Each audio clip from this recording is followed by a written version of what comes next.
this one felt like such a perfect fit for Justin, both because his interest in sports and horror are unlike anyone else we knew. And secondarily, he has a particular penchant for style and contemporary pop culture. So it felt like the perfect trifecta here to tell this particular kind of story, which is ultimately about the commodification of athletes as pop culture icons. When we meet Cameron Cade, we're introduced to a affable, handsome, but humble and charming young man who's clearly raised very well.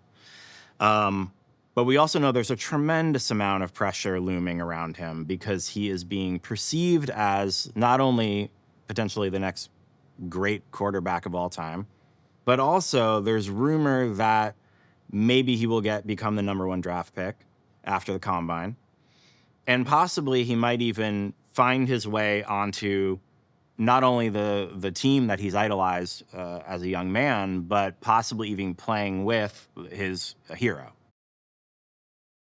One of the main things that had to happen on this film is we had to turn two lovely, handsome, talented Hollywood actors into greatest of all time peak physical bodies that you were going to see a lot of the bodies in the picture. And so both actors absolutely went for it. We gave them everything we thought that they might need in terms of nutritionists, in terms of physical training, quarterback coaches. Both actors were training for months and months and months before the film started. So when we finally got them on set, it was crazy to see how far they had come and how much they had become the role in a physical way. Many people from all walks of life want to be great at something. And so in order to be great at that, they have to make sacrifices. But when you talk about being the greatest at something, that's even a more extreme sacrifice. And what we're sort of exploring is the space between being great and that being enough, or pushing past that and being the greatest. How does that affect you? How does that affect the world around you?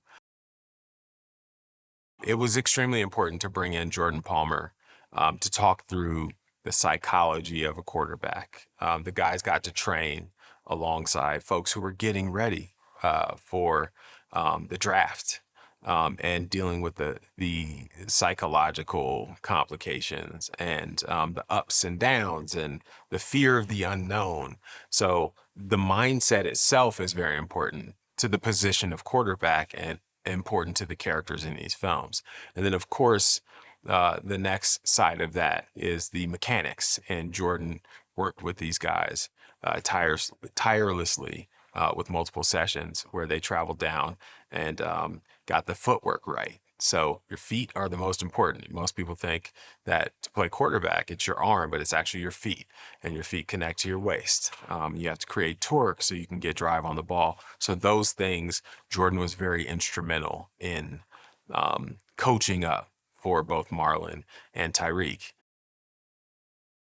I think the moral of the story is be aware of the choices that you're making and make sure that they don't come at the expense of who you are and your soul.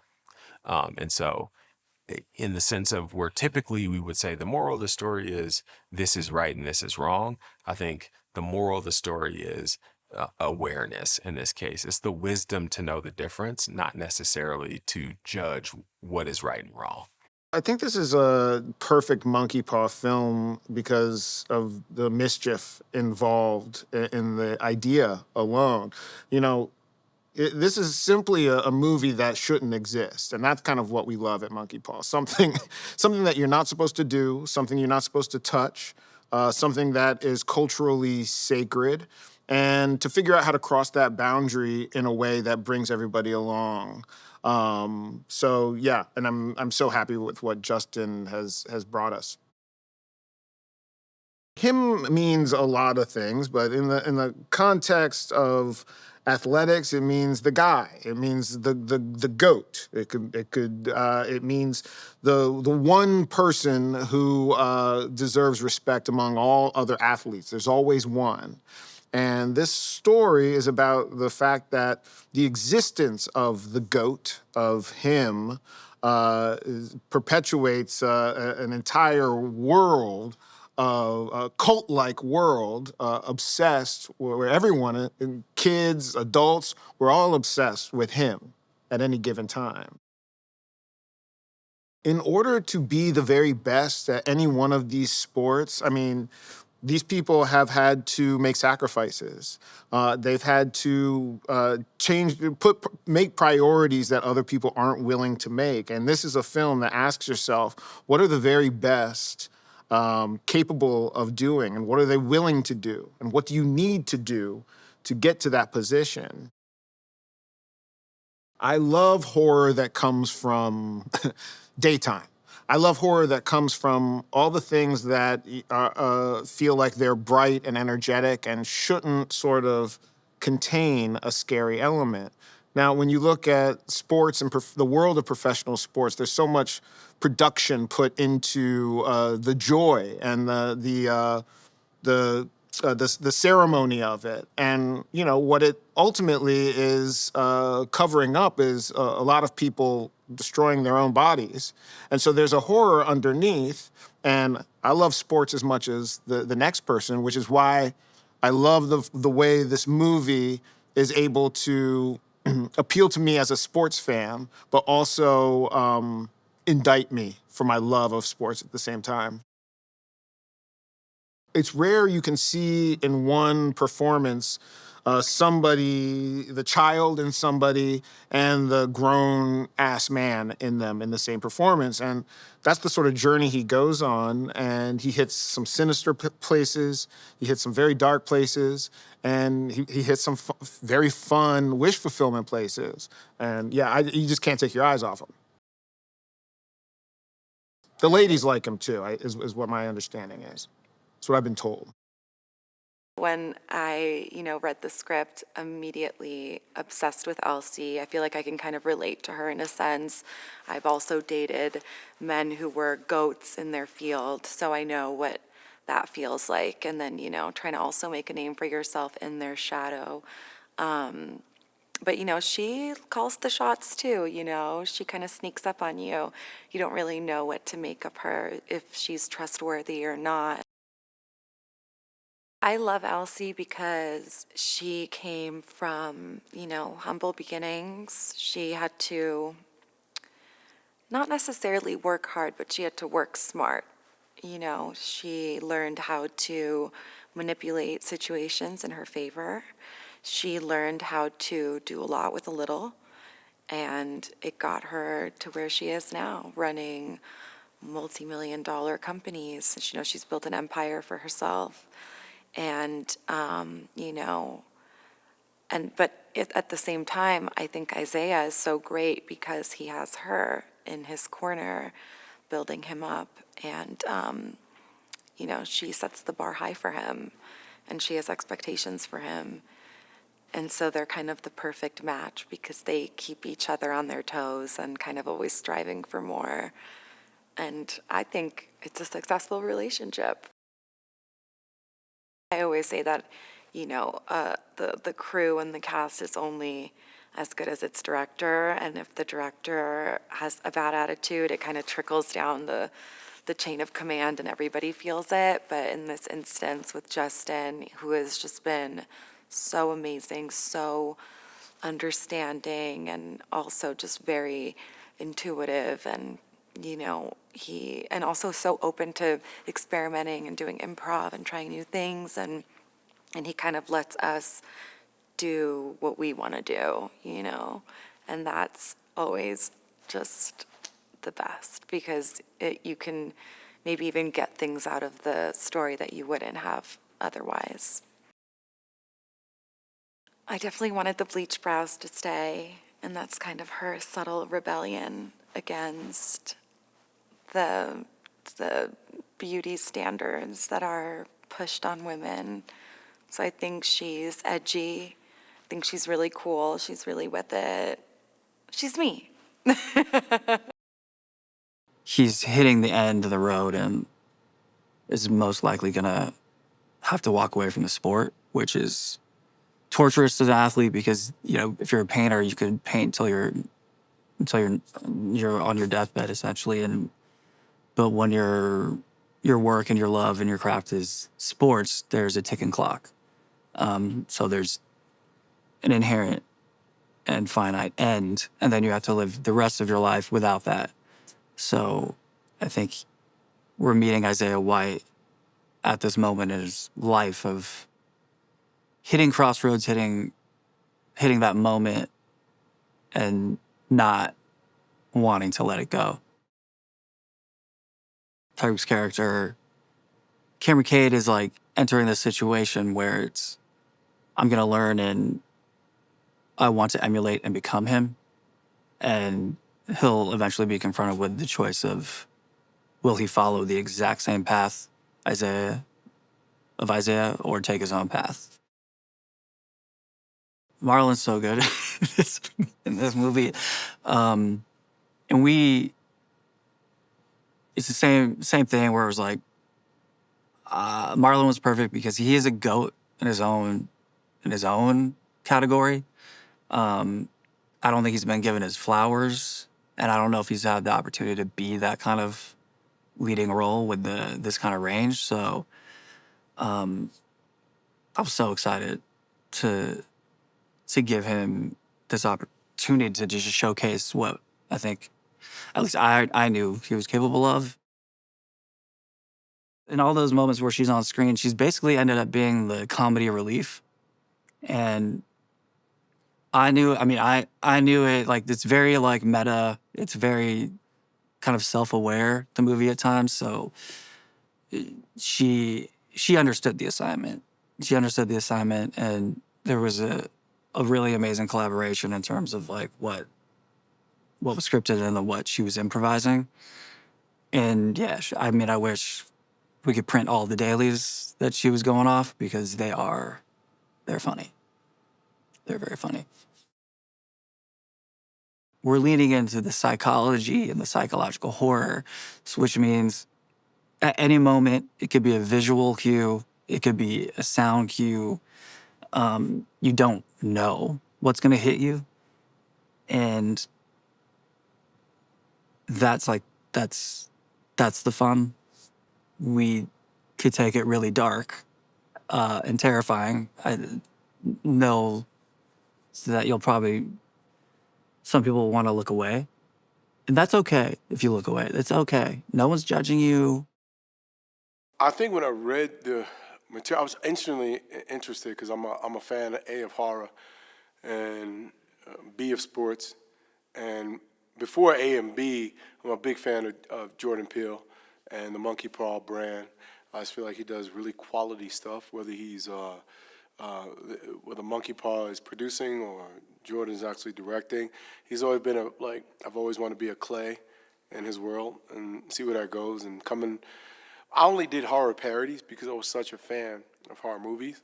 And to actually, for this one to be like my first intro into real horror, I don't think I'm in great hands. And then when I heard it was Justin Tipping and I seen Kicks, I was like, yeah, I'm in. Because Justin, that's the other thing about Monkey Paw. They got great taste in who they attract as talent. And Justin is a tour de force. He's a super talented director, a visionary. He asked me to do things on the set, and I just trust him. And every time I do, it comes out some beautiful, twisted artwork. I've just been a big fan of football, period. And then I still watch Super Bowls. I still watch games. I still look at stats. And so when an opportunity to play a football player came about, I was just like, all right, great. Now all I need is to get the body. And that was the hard part. But I feel like if I did the work to get the body, I feel like it'll put me in the mindset of Isaiah. I would say it's a psychological horror thriller in the world of sports. But I really think sports is just like a splash. It's not a sports movie. You've never seen a sports movie like this. It's different. The way it's shot is different. The plays are different. The amount of football in there is not a lot of football.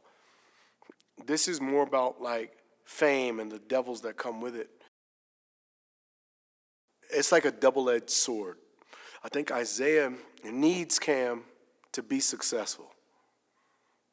But I think Isaiah is so that he can retire. But I think Isaiah's ego is holding on to something. He still wants it. The ego always wants to be the famous guy. I've been famous since I was 19. I don't know what it's going to be like when I'm like 75 and I'm not famous no more. You worked your whole life for that kind of love. And then when it's gone and somebody else has your spot and there's a new funny dope actor out and you're like, hey, he ain't doing it like I did it. That has to be tough. So I empathize with that. And I think Isaiah wants Cam, part of Cam, to be successful, and the other part wants him to fail because he still wants to be that guy. It's been a dream of mine to work with him in whatever capacity. And after reading the script, first page, I'm locked in. Growing up playing sports, that was my life and my identity. And I don't think we talk enough about how athletes put all their identity in who they are on the field. Working with Marlon has been a blessing. And, I grew up watching Marlon and obsessed with his comedy. And you meet people who are funny on stage in the movies, but when you actually get to know who they are, they're just genuinely funny as they exist. I think that's been fascinating to work with, and just discovering new moments in the script. And I think God is purposeful and, divine timing, and in a time in my life where I'm yearning for brotherhood, God put someone who is the epitome of brotherhood in my life. And I think we've been exploring the brotherhood aspect of this film because, we're competitors in the script and as human beings ourselves. But I think there's beauty and love within that. And as the days go on, we just fall into that brotherhood. And, I love annoying him like a young golden retriever. What's Marlon doing? What's Marlon doing? So, but yeah, we push each other to heights that we didn't think we were capable of in the gym, on set, just hanging out, playing pool.